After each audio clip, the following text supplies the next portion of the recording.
Hello, everyone, and welcome to another edition of Super Black. We are your host, Carl, And Dan. and today we are going to be giving our impressions on the first episode of the Black Lightning television series on the CW network. So, Dan, give me your initial impressions of the first episode. Overall, I liked it. I'm pretty impressed how well they stuck to the. Makes me wonder how much they're going to stick to it because there's a lot of really juicy stuff they can add as the season go on. They made you feel like this is a show for Black people. Even in the beginning when they got pulled over, like that scene was intense. Yeah, It's like any because that's something that is well known, especially in the Black community. I actually got a little uncomfortable watching it, and then towards the end, I got upset watching that particular scene.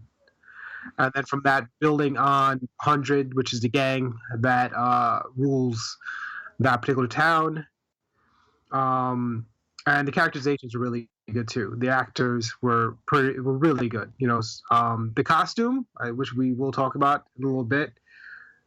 I kind of enjoyed the flashback costume a little better than the new one. And hopefully that'll evolve as the show moves on and moves forward in seasons. But overall, I'll give it a 8 out of 10. fairly high praise. I'm in your boat, kind of. I'm teetering on the edge. I enjoyed the show. Uh, I agree. There were scenes in it that were a bit, I guess, uncomfortable would be an apt word to use. Like that pullover scene at the beginning is fairly uncomfortable. You don't know what's going to happen. Well, you know what's going to happen because it's the first 10 minutes of the show. But what I actually liked about that scene was the reference to the daughters in the narration when she said, and Something to the effect that Thunder and Lightning bore witness to the resurrection of Black Lightning. yeah, exactly. But yeah, that scene was rather uncomfortable, as we said, to watch. But it was, I guess, where this series was going to go. They said, it's gang violence, uh, stuff being pulled right from headlines, and it's even weirder because you can't even say it's like hyper realized world because that's stuff that just happens. That's not fake. So I guess that's what makes it a little bit more uncomfortable. You're not pulled into this kind of super world. You're pulled into the actual world where there's superheroes. Where it just so happens, where it just so happens Black Lightning has superpowers. Yeah, I'm curious to see how they're going to weave that world in. I'm still not too sure if it's fully part of the Berlantiverse. It'd be interesting if it is. For the time being, I don't want it to be because I want that world to mature a little more and have those characters not turn into the stereotypical Berlanti team. So there's a lot of scenes like I'm watching. Once again, guys, spoilers. Watch it, like the club scene, where we're introduced to the bad guy who turns out to be the second in command of the big bad guy, where Black Lightning's daughter got sucked into that whole ordeal, and even that felt very Wire, like The Wire, like you're watching The Wire, like some innocent bystander gets sucked into somebody else's world, and they're led to, they're forced to go down a path. What made it a little different for me is the fact like both daughters were raised to be very, very strong, like just not even like physically, but just mentally strong people. Mm-hmm.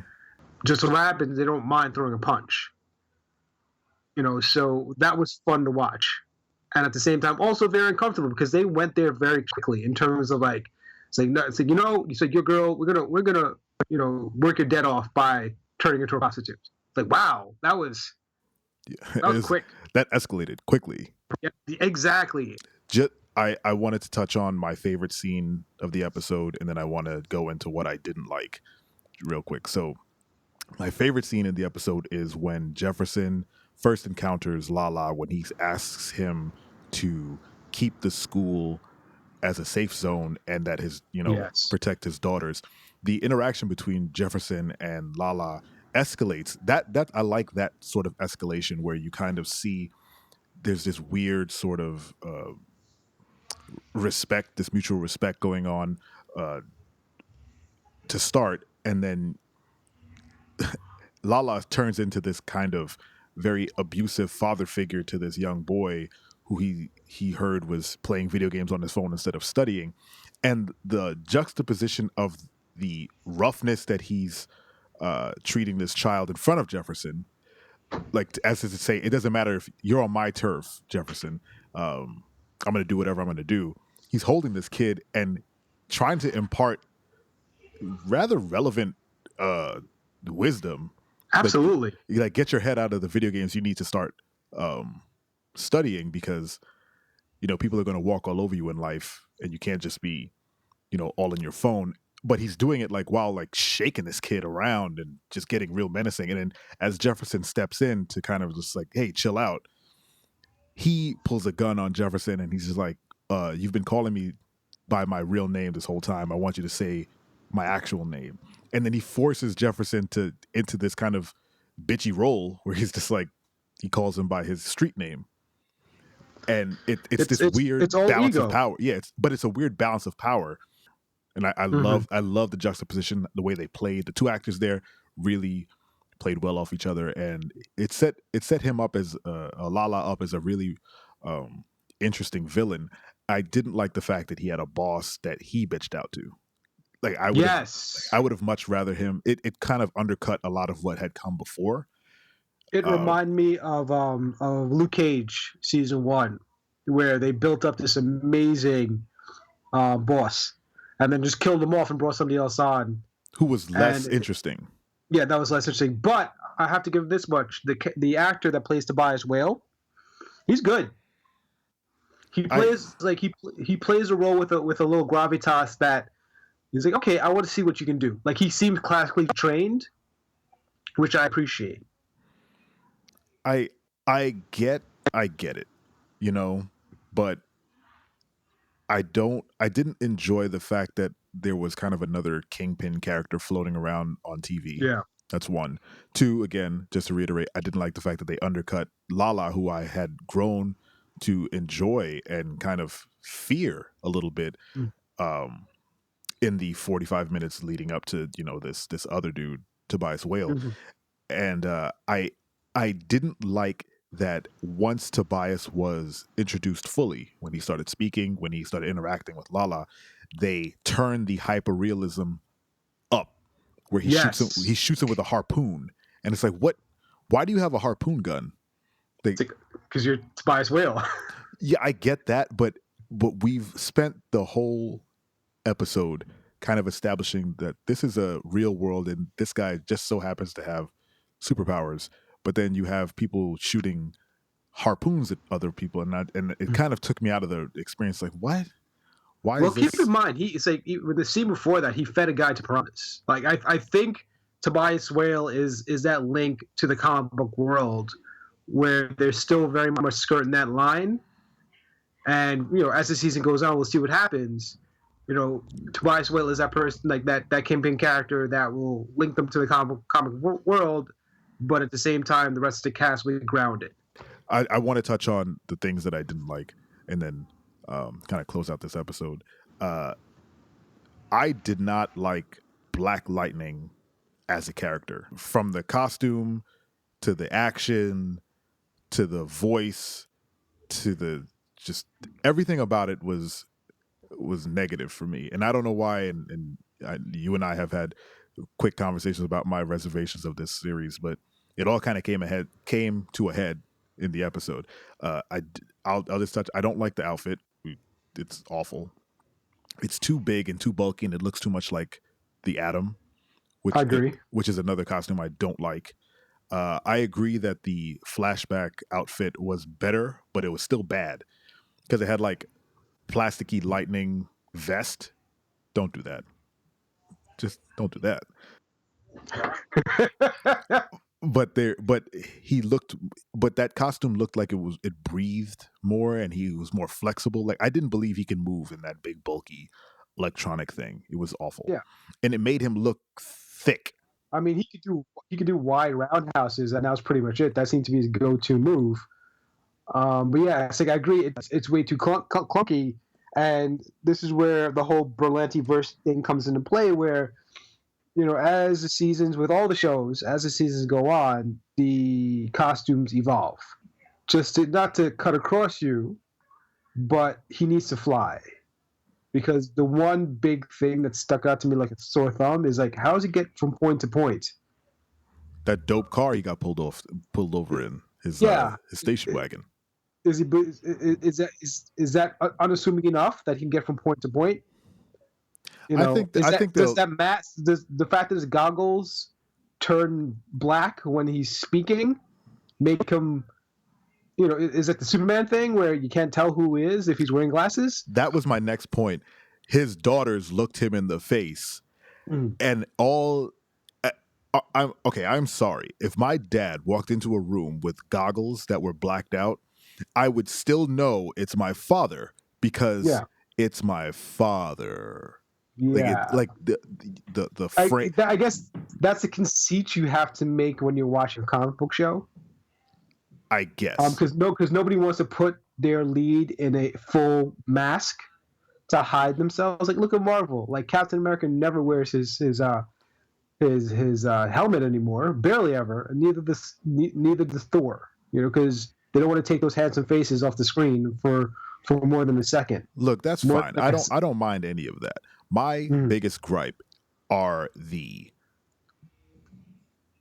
inconsistencies in setting up this world where we're meant to you show us these young women who are smart, who are capable, who are aware, even if one of them chooses to be blissfully unaware while she's aware, which was mm, mad frighteningly upsetting, but I like the characterization because that's an actual person. But mm, you set them up to be this smart and then you tell me that they can't recognize their dad in some goggles. His yeah. voice didn't even change that Yeah, much. that kind of drove me a little buggy as well. It was just he had the Batman voice filter on, which is another go-to that I don't like anymore. It was fine in Arrow, but now it's just like why is that a thing? So my whole thing is if you're going to set up this world with these smart people, they should have known at that point that that was their dad. They should have said, "Dad?" And then that should have been the conflict that he has to get through. It's just like reconciling with his daughters, like, yes, I used to be Black Lightning, I am Black Lightning now, and then have the conflict be them being worried about him going out into the world and then them discovering their powers. Mm. But instead they gave us the let's get out of here. I didn't know who Black Lightning was. No, you totally knew. He's the same height as your dad. You've been looking at this man in his eyes. You know his eye line. You know where his face is. You know his haircut. You know his beard. Like he has a distinct face and voice. Absolutely. Like he's not a unassuming dude. So it's weird little things that bother me. But once again, this is playing the devil's advocate. That's a conceit you have to make when you're watching these comic book shows. That's a conceit you have to make. I know, but You I guess my gripe is I don't want to make conceits anymore. Just make it. You can still Smart. do yeah, make it smart. You can still do interesting storytelling when you're given a hero that, for all intents and purposes, doesn't have a costume that will like keep him his secret identity, secure. If you're telling me that his daughters are smart, you're showing me that they're gaining powers. You're showing me that they're uh, they're steeped in this world, but you can't tell me then that they don't recognize their dad to be Black Lightning. Outside of that, my biggest problem with the Black Lightning introduction is that his daughters have been kidnapped and he is strutting to get to them. I would be sprinting. And I feel like, and this is why I'm saying I don't like making conceits. If just imagine how stressful and tense that scene would be if it was a father with superpowers, stressed out of his mind that his daughters are unsafe and about to be killed, literally sprinting through hallways, kicking doors open, and just like frantically fighting off, like getting punched and just reacting, just straight up adrenaline, parental uh, just vibe, just going through this hotel or motel or whatever it was. Think of take that silly soundtrack out, where he might as well have been strutting with the Shaft theme behind him. He's walking, and both his daughters have been kidnapped by a gang who they've told us murder people for no reason. The whole conceit of the episode was that these people kill people willy-nilly. Your You daughters know have what? been kidnapped, and you are strutting your stuff in your new outfit. Dude, pick up the pace. And the fact that Mhm. they cut back to the daughters being scared and crying, and they changed the music and the tone when Lala is like smacking that dude with the gun, and then you cut back outside and they put the funky music back on, and he's just kind of, you know, He's shoulder doing the strutting thing. and yeah, and kicking people all slow and weird and looking all clunky. And then he gets to the doorway, and again, he's staring at his daughters. The dude takes a shot at him, point blank range. Why do these heroes always just stop and stare at people and then just face off with these weird, like, you hit me, then I hit you, then you hit me, then I hit you? Like, if I see another face off where the bad guys and the good guys walk up to each other and face each other and just kind of throw powers at each other. It happened in the Runaways too, and it made me sick. I'm going to fart. All right, so yeah, so I have to now watch that show again through Carl's eyes, through your eyes, and because it makes sense. Like with everything you just ran down right there, it definitely makes sense as to why that didn't make sense to you. You To know, me, like I in mean, my head, yeah, yeah, it's like in my head, you know, why? Because comics, like that's pretty much how it goes. You know, why? It's like, you know, when certain things happen, like, oh, the old trope, and that I'm okay with. You know, because I this is don't know. That's comics. but let's look at it from this angle. How many comic book shows and comic book movies and comic book properties have been adapted that we've had to sit through this lazy ass weird storytelling? How many, man? That's very true. And I get they want to give kind of like this frame to the outfit. Like, look at this superhero; he looks so cool. You can do that in a more organic way. Like, show me that costume moving while he's rushing to get his children. His children. Ugh. But that's just my opinion. That took me right. I was like, really, guys? Come on. I give it a solid 5. Five? Okay. So there's room for improvement. I would say so. You know, I'm watching Black Lightning now, and I'm excited because it's a strong cast of characters, well, a strong cast in general, like all Yeah, of them, especially yeah. the female leads. The female leads are incredible. You know, all it's like it's so refreshing to me to see all the main characters be these strong, empowered people. You know, so I'm giving it benefit of the doubt, and I'm looking forward to the rest of the season to see where it goes. Yeah, And yeah. you know, I'm with you. just to be like extra nerdy, I would love to see Static Shock show up at least once. But that's an episode for another day. Okay, Dan, I'm gonna get you out of here because I know you're tired. So thank you guys for listening to this special Black Lightning review edition of Super Black. Please head over to the site and listen to the original Black Lightning podcast that we did. It's full of information and us crapping on his costume again, I believe. Yeah, stay tuned for more episodes from us. It's going to get real fun real quick. 2018 should be a fun year. Thank you guys for listening. That's all we got for you today. Full stop. See you later, guys.